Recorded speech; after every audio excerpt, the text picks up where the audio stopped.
Hi everyone, this is Ryan Hoyme, aka Massage Nerd, and today I'm at the Alliance for Massage Therapy Education Conference, so that's a mouthful. So, and today I have Kate from the COMTA. Hi. Hi, nice to meet you, Ryan. So how did you get involved into massage then? Well, I originally was interested in studying medicine and took my first dissection class in college, and I just couldn't stomach it. So I realized I needed to change tracks really fast. I was the same way. I went for nursing first, and then I dropped out halfway because I couldn't handle it. Yeah, and You know. I really loved the science, but I just couldn't. I couldn't do the dissection. And I'd already been a client of massage and lots of different types of bodywork modalities for some injuries, and so I started studying one of those styles called orthobionomy. Okay, oh cool. And one of my orthobionomy instructors actually encouraged me to take massage classes to get more comfortable with touching people and moving their arms and legs, and especially moving their head and neck, because I was very timid when I first took classes. Yep. So especially, I mean, massage students are timid in a way too. It's so hard to push them to go a little bit deeper sometimes, or do a little bit more range of motion and stuff, you know. Right. So Yeah. did that help you a lot then, would you say, when you were going through massage school? It did. Push I a lot, actually, yeah. I went to massage school in an area where the licensure requirement was very low. I started practicing with only 100 hours of training, Okay. and worked full-time in a medical day spa. Yeah, that's the same with me. So 3 months after going through massage school, while I was still in massage school, I was working as a massage therapist, and I still had a year left and stuff. But it was great because you're so able to absorb everything during that time. But Yeah. I might not have been the most educated at that time, but you learn so much on the job. So. Absolutely. Yep. Oh my gosh. Yep. I learned a lot of what not to do. Yep. too. Yeah, exactly. Yep. So the area I lived in, they actually increased the licensure requirement to 500 hours. So I went back to massage school and studied another program of massage, and around 750 hours I realized, wow, there's so much more to know. And I realized how little training I had when I first began. Yeah.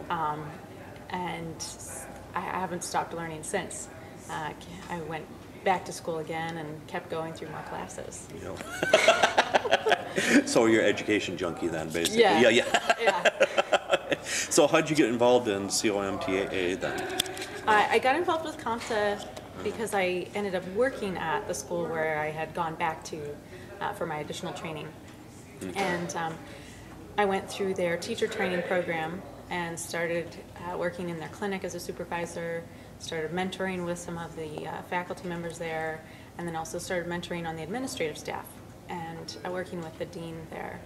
And then one of the goals at that school was to become accredited by COMTA. So they put me in charge of that project.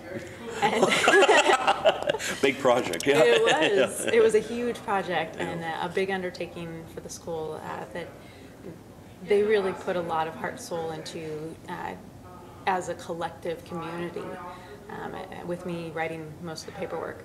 Yep. And but it was a huge effort and a huge accomplishment for the school to become accredited. And following accreditation, the school also became approved for federal financial aid for students. Okay, that definitely helps. Yeah. Because I know so many, I don't want to really call it, but mom and pop schools, a lot of them are going out of business because they can't get the financial aid and things, so that's what's hurting a lot, it seems. So, Yeah.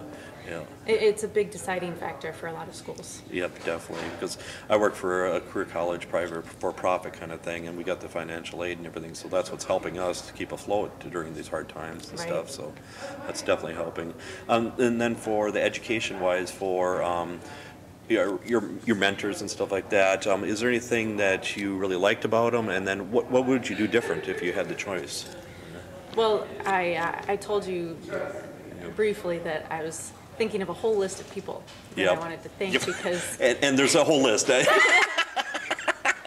Yeah, and I would probably be here for the entire length of the next 3 sessions.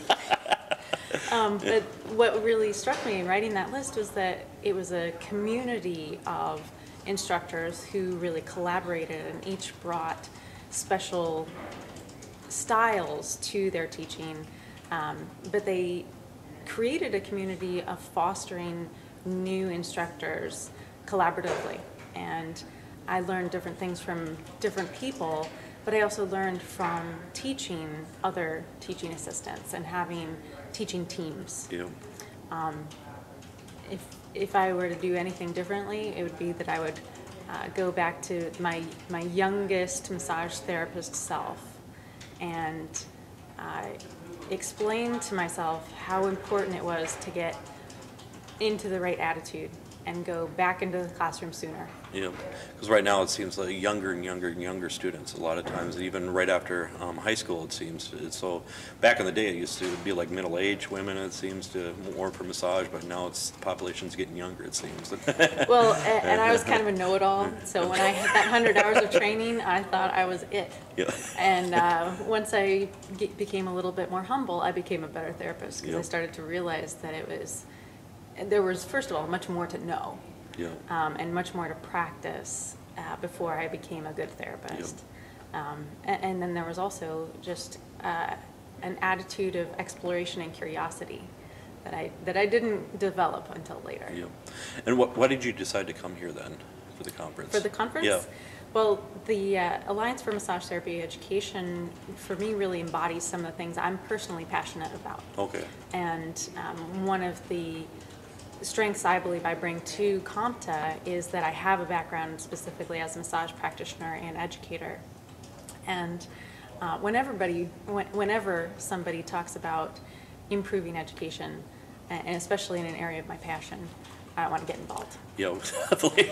I actually I went to the Alliance conference last year. Oh, you did? Okay. And I really enjoyed it, and actually volunteered on one of the committees between then and now, and had to come back. For Yep. the second. Yeah, I do. Yep. Seems like a good turnout too and stuff. Yeah. So it's nice. Yep. I'm excited about Yep. it. And so, where do you see the future for the CompTIA then? Well, I think we have a really bright future. Okay. I think the massage profession future is very bright, and I'm really excited about collaborating with the other professional organizations in massage to figure out how CompTIA can support our profession best. Okay. And where we're going to go with it. Okay. And do you still practice as a massage therapist then? Not as anymore, often as my you want, husband yeah. would like. Yeah, he'd like a massage more often. Yeah, yeah, yeah. He's my only client. Yeah, So. okay, yeah. I mean, executive director, that's a lot of responsibility. I mean, that's, yeah. Yeah. I sit behind a computer a lot. Yeah, yeah. But you can massage the mouse though, right? Yeah, Exactly. yeah. I'm good at the keyboard. Yep, exactly. My dexterity and ambidextrous nature. Yep. And how do people get a hold of you then, if they want to get in touch with you then? They can go to our website. Okay. It's comta.org. Okay. We have a brand new website, and it's really pretty. Okay. And then there's a contact us page. Okay, perfect. It's been a pleasure. Thanks so much. Thank you. Thanks, everyone.